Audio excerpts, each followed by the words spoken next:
So there's no concept of customer service anymore. The guy at the Aston Martin dealership told me to call him once I get here so he can help me park, and I called about 8 times. No one answered their phone, so I drove around the block several times and I've managed to find a parking space, and then the parking app didn't work, so I had to call the parking section and pay for the parking. So the experience has already started really badly. Let's see what it's like once we're in there.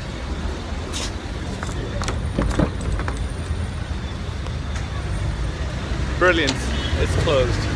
Hi. Hi.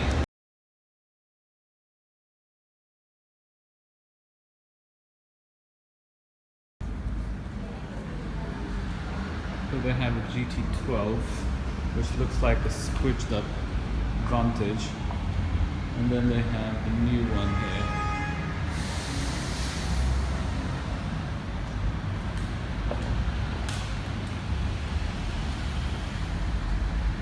I don't know if I like it. It's lost the class of Aston Martin and it's starting to look way too sporty, which I'm not sure if you want an Aston Martin for the class rather than the sporty look. It's one of those days where I absolutely detest London. I've been stuck in traffic for ages and ages. I've had poor experience at Aston Martin. So I booked a test drive of an Aston Martin Rapide, which I thought could be a potential replacement for this Panamera, and I arranged it on, I think, Wednesday, so they knew that I was coming. This morning I rang the guy and I told him that I'm on my way, there's a lot of traffic, so I might be half an hour late. He was like, yeah, no problem. And then I asked him if I could park somewhere, and he said, no, we don't have any parking because we're on Park Lane, premium area, property prices, blah blah blah. So I said, okay, I'll find a parking space. When I got there, well, on my way, 5 minutes or 10 minutes before I was about to reach the dealership, I called him to ask him if there was any spaces nearby, if he could recommend any. No one answered the phone. So I kept calling every 5 minutes or so. I think I called them about 5 times. The phone would just endlessly ring and no one would answer. And this is like the biggest dealership that Aston Martin have in the most expensive prime location area in London, and Park Lane, like world famous place, but they wouldn't answer their phone. I thought maybe because it's Goodwood and they're short staffed, they must have gone to Goodwood and there's probably one person who's dealing with a customer and unable to answer. Anyhow, when I got there, that specific area near Park Lane had really bad signal, so there was no phone reception. I couldn't get my parking app to work to pay for the parking, so it was an absolute nightmare. Before I got into the dealership, my mood was completely ruined. And anyhow, I thought, okay, let's go in, have a coffee, calm down. And so when I got there, the front door was locked, so I banged on the door thinking, what the hell, they must have gone away, and that's why they're not answering the phone. The guy opens the door, and there's 6 people in the dealership just walking around doing stuff. So I asked him, I said, I've been ringing and ringing, and the phone keeps ringing, no one answers it. What's wrong? Is your phone broken? No, we're just busy. Busy with what? There are no customers in the dealership. You close the front door, and you're busy, not answering the phone. Then anyway, he faffed around for a bit, went down, got the paperwork, took my driver's license, and then we went out for a test drive. When we got into the car, the electronic seat in this car wouldn't work. So this guy is 6'1", so he was sitting all the way back. He pulled the steering wheel towards him and drove off to the location where I was supposed to drive. And he was like, one of my colleagues left one of the lights on, and therefore the battery was drained, and as a result the seat isn't working. In all these cars, as far as I know, in all the Porsches, even if you leave the ignition on for an extended period of time, the car shuts itself down, because I've done this once and I know. So and lights is the same thing. As soon as you switch off the engine, it switches off all the lights, and you can leave on the parking lights if you want, but it doesn't drain the battery. So I think he was just making it up. Anyhow, we got to the destination where we were supposed to do the demo. In the meantime, he was trying to show me the electrics and sat-nav and music system in the car, which he didn't know how to use himself. So he was flicking through them like, I don't remember where this is, blah blah blah. I was like, very good demo, I'm so impressed. When we got there, it was so far back, and I'm a short person, so my feet could barely touch the pedals. I was sitting like that with the steering pulled towards me, with trying to reach the pedals, and obviously the test drive was absolutely rubbish because I couldn't drive the car. I could accelerate it, but I wasn't sure if I could press the brake properly in time. Besides, I was lying there like that. So I just did one circle and I was like, there's no point in this. And anyway, it was just like, I don't know how these people have jobs and how they manage to do anything and sell cars. Because if I provided this kind of service to one of my clients, I would be fired. I would never get a contract again, never get a job again. This is the problem with the whole world these days. Everywhere you go, you get poor customer service, and you have people with no knowledge, no skills, and they just want you to give them your money, and they feel entitled to have that job, and some of them show like they're doing you a favor by giving you the service. So after that I thought, enough is enough. I haven't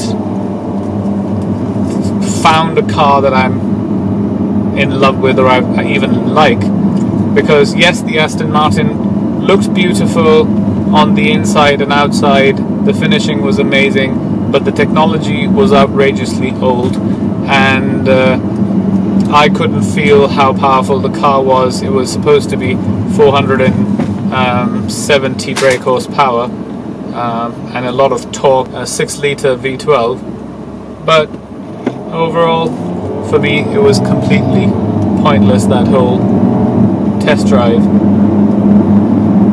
So back to square one. Then I went and had coffee with a friend just to wind down and calm down after the horrific day. And as we were talking, he was like, maybe you should stick to Porsche because you know the brand, you know the cars, and why don't you get the new Panamera? So there was a dealership, a Porsche dealership, not too far from where we were sitting. So like, yeah, fine, okay, I'll go have a browse around. So without an appointment, without anything, I walked into the dealership, and they were very friendly and very nice as usual.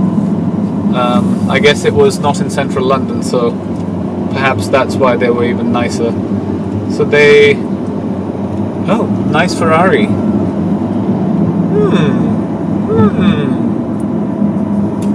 I spy with my little eye something beginning with an F. Guess what? Yeah, that was a Ferrari California. I never thought I would like Ferrari California because they look like very girly cars, but that one looked very nice. It was black, and I might have to try one of those. Anyhow, so I went to the Porsche dealership, and they had Panamera that I didn't go for a test drive because the guy was busy doing a handover to someone for another car, but he said he'll call me back and arrange a test drive, which I will do in the next few days. And Yeah, so the Sport Turismo comes out September, October time. If I place an order now, I might be able to get it September, October. And obviously the body is slightly different, but the rest of the car, the chassis, the engine is the same as the new Panamera. So I could just try out and test the Panamera Sport Turismo, the normal Panamera, and then buy the Sport Turismo so I get what I want. Also in the dealership I saw a Panamera GTS. I didn't know. Maybe I knew, but I didn't pay attention to them, that there were Panamera GTSs around. The only thing was it was white. I'll have to have it wrapped. I don't think I could have a white Panamera.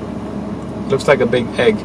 But it was a GTS, 4.8 litre naturally aspirated engine, and it had a sports exhaust, Alcantara inside, black interior with red stitching. Very beautiful car. I asked him to start it up. I just wanted to listen to the sound, and it was beautiful. It was very throaty, grunty, had a sports exhaust. So overall, that is a very nice car, but it's exactly the same model as this. And my friend was saying, what's the point of changing to the same model as the one you have? Because in 2 months you'll get bored of it. So might as well wait for the newer model. I can't decide. I'm really impatient. Also, I know maybe I should just sit on it and leave it for a few weeks, and I'll forget about it and get distracted by something else. Yeah, I'm quite fickle like that.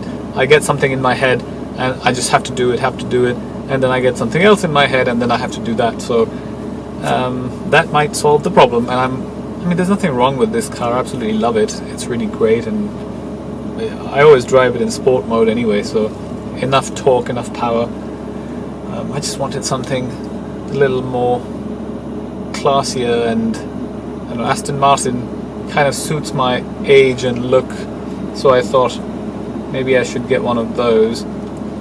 The Rapide is really nice. I like it. It's big and spacious, and also it's a 4-seater, so if you ever have friends for short journeys, it's not a problem. The other thing that really kind of bothered me about the...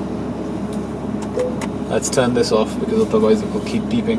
About the Aston Martin was that it is a V12 6-litre, and as I was watching with this guy, it was doing 10.1 miles to a gallon in London. The Panamera, even though I thrash it and I drive it hard and drive it in sport mode, still gives me about 20.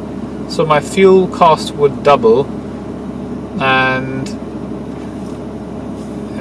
I guess in London it doesn't really matter very much, but when I'm going around Europe, that would hurt, because on the motorway this car does 44 miles to a gallon, whereas that one, he said, would do 19-20. So the fuel cost would be double, but I hope the enjoyment is worth it.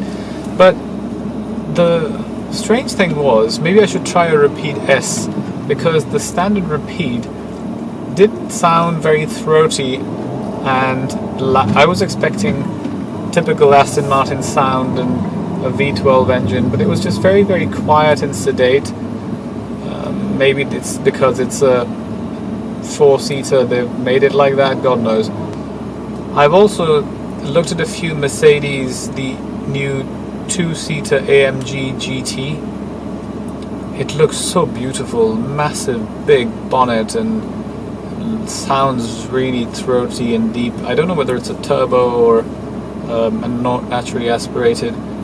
It's not a 4-seater, and not very practical, but at the same time it could be fun. Or I could wait for the Sport Turismo, but so many Porsches over the years. I want to try something new. And someone mentioned a Volvo. No, I've had a few Volvos in my life, and I've had several problems with them. And the worrying thing was that these Volvos were bought in different decades, different models, but the problems were exactly the same. One was that when you were driving it in automatic, sometimes the engine would just cut out if you press the brake or if you slowed down, and then you'd have to put it into neutral and start again, and you'd be in the middle of traffic. And I took it back to Volvo and they couldn't fix it. First car, same problem. Second car, 5 years later, same problem. And a different model, so God knows whether it was just my luck. But I don't know, they're more for yummy mummies with their prams and things, not for single guys driving around wanting a sports car, a powerful car. I want a powerful car that sounds good when I want it to, otherwise, and it's a little practical and it's stylish. So those are the kind of things I'm looking for. Any suggestions? Comment below and let me know. So that was the update for now, and I'll keep you posted with the progress as and when I see something and I find something, I'll let you know. So keep your comments coming. It's really nice to hear from you. And thank you very much for watching.